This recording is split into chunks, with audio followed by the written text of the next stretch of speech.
Pertanyaan kayak gini tuh sering banget muncul di saya, tapi saya harus tetap tanggapin ya, karena abangnya nanya tanggapan saya dan saya balas pakai VT gitu ya. Kalau saya sendiri, kalau ada pun orang yang bilang seperti itu, tidak ada masalah bang sebenarnya di saya. Karena apa?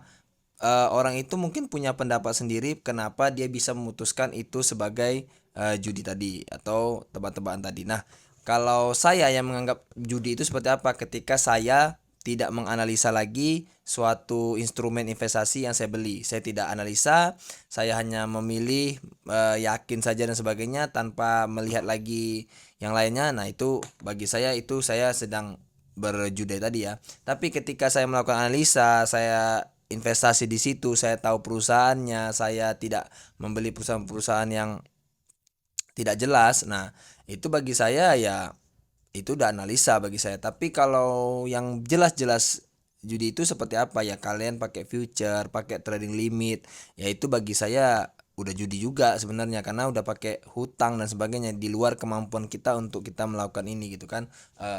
Instrumen investasinya. Nah, kalau perbedaan pendapat seperti itu sudah banyak terjadi sebelum-sebelumnya, tapi silahkan abangnya yang penting, kuncinya di abangnya. Abang itu kalau memangnya masih ragu, bingung dan sebagainya, cari dulu pendapat yang paling kuat menurut abang, baru silahkan lakukan itu. Tapi kalau belum kuat, ya abangnya jangan dulu masuk atau apa gitu.